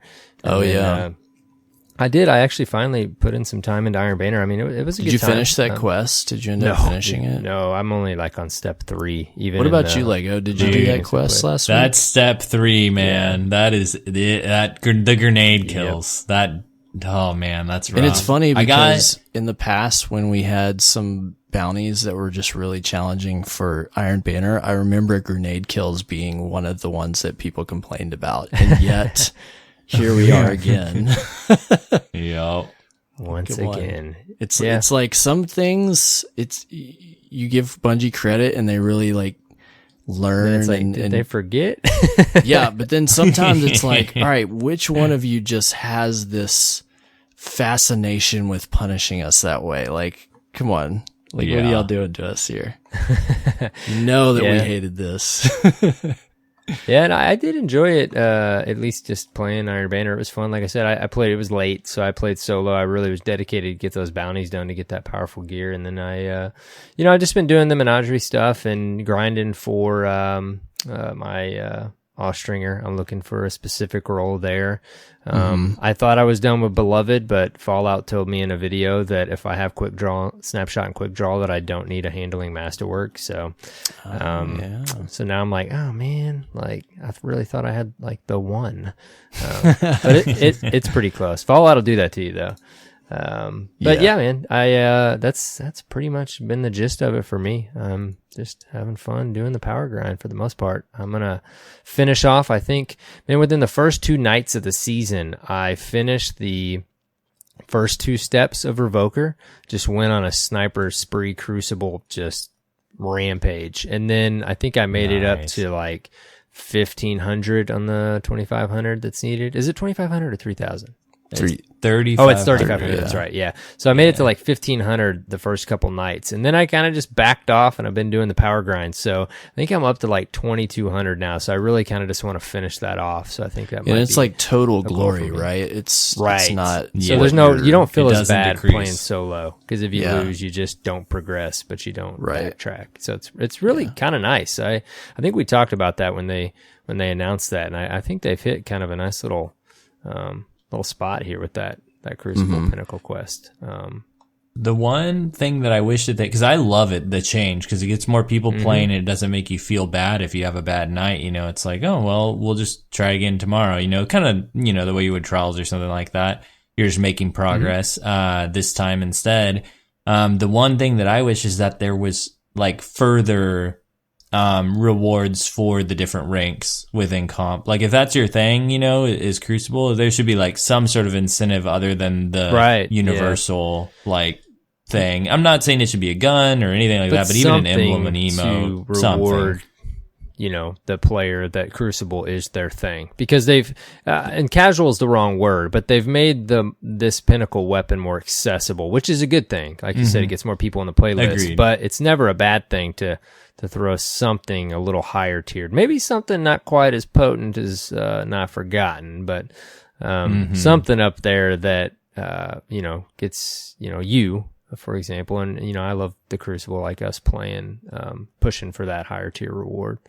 But I don't even know if I'm going to use Revoker. I love Beloved so much that it's just at this point right now, until I get my hands on it, it's just a challenge for me. I want to finish the Crucible Pinnacle quest.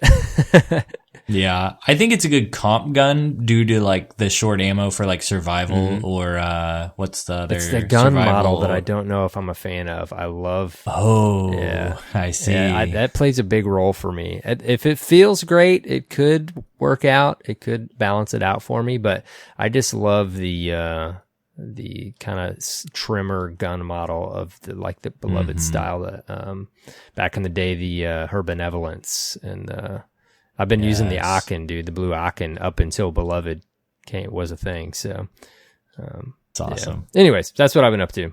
So there you go. Well, there you go. How about some Derp Fam discourse? Yeah, let's do it, man. What do we got this week? We had a YouTube comment that we meant to thread into the discussion earlier, but worth mentioning. Last month, last episode, I think we had brought this up.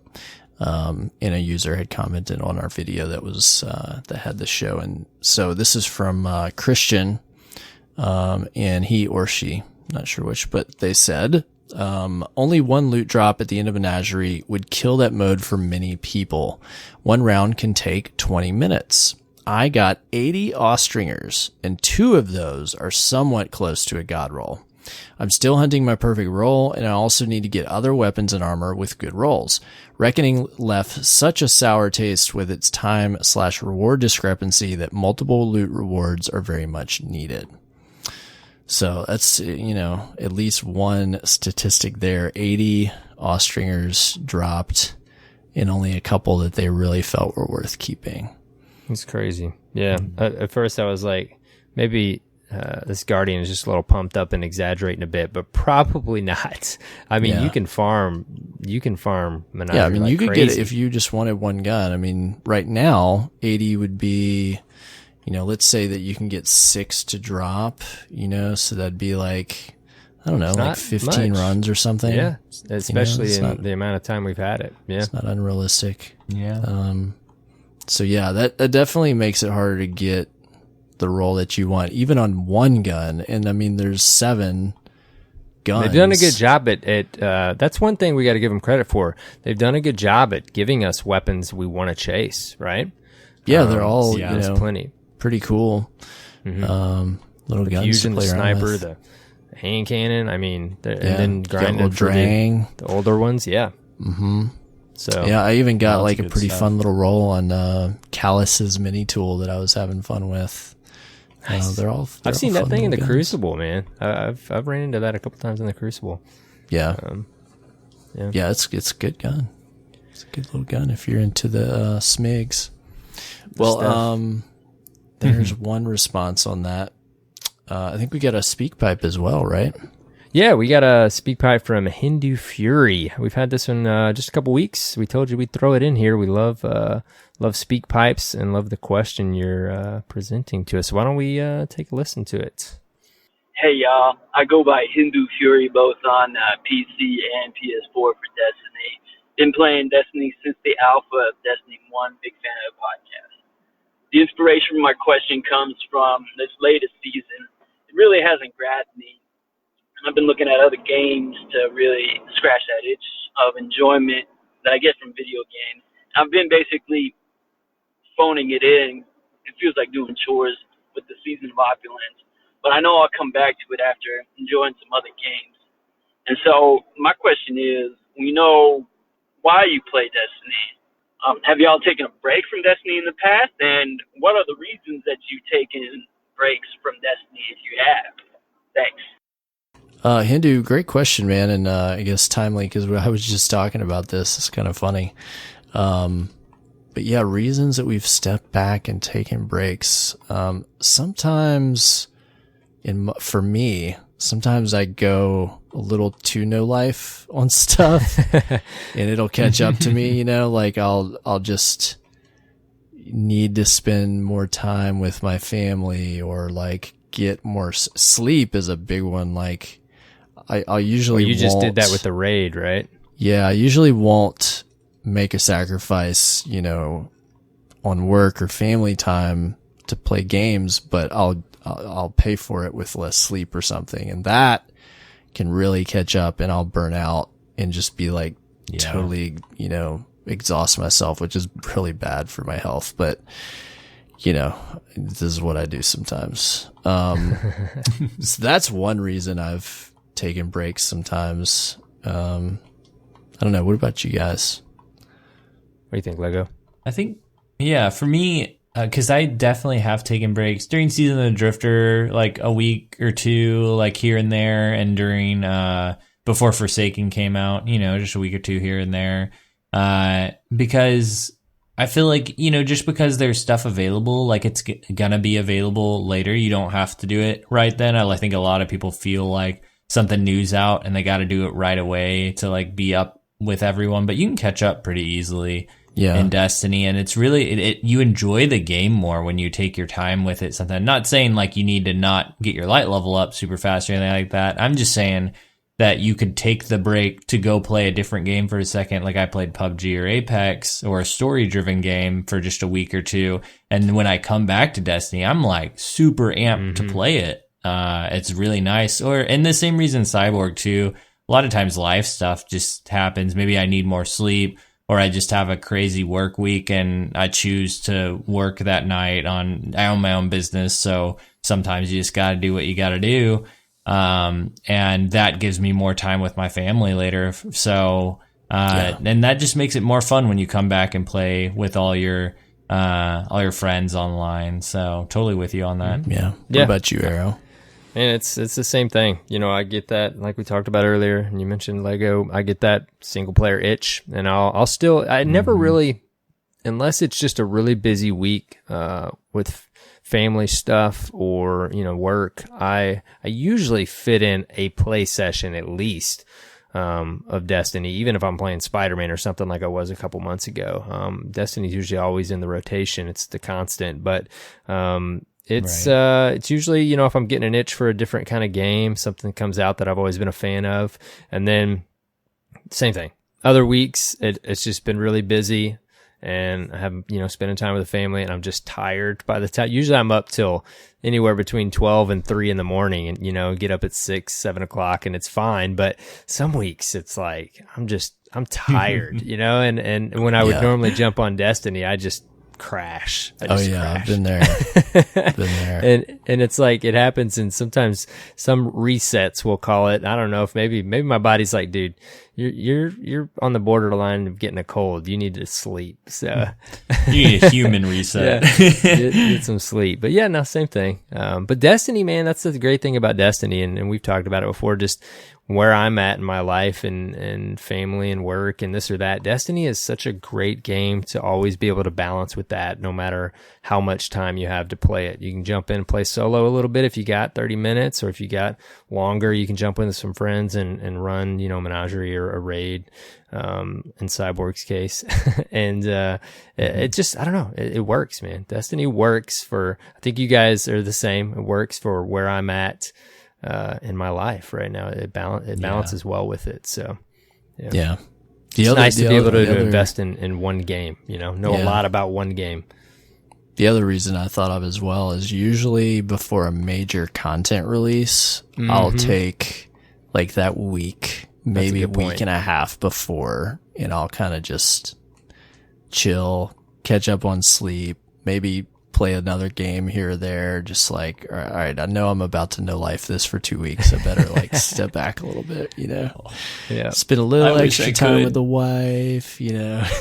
I so have that moment though that Lego was talking about. When you do step away, even if it's like for 2 days, I am so ready to jump back in and play the game. Yeah. Like it's amazing that Destiny's done that for how many years now. I can't wait to log back in and play. It's so cool. Even when you go play a different shooter and like the gunplay, you come back to Destiny and the feel of it, like the feel of the guns, the feel of the Sparrow. It's like home. Now I know. Now I remember. Yeah, definitely. It's such a great question. Great question, Hindu Fury. If let us know, why do you take a break? And if you're listening, let us know as well. Sound off. What causes you? Is it the game? Is it real life? Is it a multitude of things? Like, when's a good time to take a break from this obsession? I'm hoping Hindu mentioned he wasn't feeling Season of Opulence when he left that speak pipe, so I'm hoping maybe it's scratching that itch a bit more now. To let us know. Absolutely. If you're listening and you want to leave us some DerfFam discourse, you can do so by leaving us a SpeakPipe, speakpipe.com/Destiny Reset, or you can send us an email, destinyresetpodcast@gmail.com. We'd love to hear from you. Next up, if you're a patron, this is when we would normally give you a shout out if you're a new patron. I don't think we have any new patrons this week, so if you want to learn more about that, go to patreon.com/Destiny Reset. And for as little as $1 a month, you could support the production budget of our show. And you get a couple perks. You get a shout out on the show. Like I mentioned, you'll get your gamer tag posted on our website, and you'll get access to a Discord channel just for our DerfFam patrons and supporters. As always, for our continued supporters, thank you very much for giving every month to the show. Always appreciated. Yeah, makes a big difference for us. All right. Well, hey, Lego, where can people find you on the internet, man? Yeah, you can find me at Legoleflash, Lego LE Flash on Twitter, Twitch, YouTube. I don't really stream much on Twitch, but I do a lot of YouTube videos, or not a lot, but I do put a lot of effort into the YouTube videos at least. It is worth watching. So yeah, I definitely appreciate if any of y'all check out that. If you want to hear me talk about things on Twitter, I love just talking Destiny. Lots of people asking me about fusion rifle rolls, or how to run double special. And then if you just want to hear me verbally talk, I'm always over at RezoCast as well. Dude, your other videos are great, but what is the title of that Marvel video? Because our listeners have got to go watch that one and tell us what they think. They got to tweet you. Yeah, so that one's just called Legend, or Become Legend, actually. Because I kind of did a play on the, that's Destiny's tagline for D1 was Become Legend. And that was just becoming Legend in the Crucible. I was like, man, getting that Legend title, I feel like a superhero, especially since, when the Missile Striker Titan came out, it was like, I just feel like I have superpowers when I'm flying through the air like that. Yeah, definitely. Well, go watch that one, guys. It's excellent. Yep. Definitely. And be sure to listen to the RezoCast. If you're looking for another place you can tune in here about gaming and of course about Destiny. They put on a pretty good show. Yeah, thanks, man. Not as family safe, I'll throw that out there. Maybe a little more but mature. just giving the heads up. Absolutely. What about you, Aaron? Where can people find you on the internet? As always, you guys can find me on Twitter and YouTube at AER0KNIGHT with a 0. What about you, dude? Yep, at CyborgSasquatch on Twitter. And then finally, you can find us at Destiny Reset on Twitter or on the web, www.destinyresetpodcast.com. That's your source for all things DRP, including links to subscribe on your favorite podcast app of choice. And reminder, we're on Spotify. We're also on Dash Radio for the foreseeable future. If you're listening on Dash, thanks for tuning in. And that's it. I think that's the show. Hey, Apple Podcasts. One more thing, Cyborg. Yeah. One more thing, and you got to give these call outs because we hit it. We hit the mark. What are these iTunes reviews? All right, number 3 hundo. Thank you for your review on Apple Podcasts. Catastrophic 90. Booyah! Yep, you're the lucky winner of a personal impersonation from me on demand. You tell me who you want from Destiny, and I will do it on the show for you. That's how we're going to do this. See, that's such a great thing because he gets to pick because he or she, because they're 300, and everybody gets reward and benefit because we get to hear the impression of Cyborg's. If you think so, I think you're building it up a lot. I'm not that good at them. You used to do them every episode, man. People enjoyed it. I know. People enjoyed it. All right, we got one more. Yep. So, also, and then 301, Chef Solon. Thank you as much as number 300. Y'all's reviews are appreciated. If you're listening on Apple Podcasts, if you hadn't caught the drift, go leave us a review. And we love these not only because they are so encouraging to Arrow and I to keep doing what we do, but also because it helps us get seen and heard by more listeners just like you. Yes. Thank you, Guardians. All right. All right. Lego. Thank you, sir, for joining us. Yeah, absolutely. It was a blast, y'all. I love hanging out, talking Titans, talking Fusion, talking Titans. Yeah. Ooh, I think you just did it. There it is. Usually the episode title comes up sometime in the show, but you're always welcome, man. Always welcome back. We've tried to make it not as long of a run before you come back, maybe this next time. And hopefully in the fall, we can all three play some Destiny 2 together. Yeah. All play some Destiny. Have to get y'all over on RezoCast, do a little reunion episode over there. Sounds like fun. Fun. That sounds good. All right, guys. Well, until next reset, have fun playing Destiny 2 and take care, Guardians.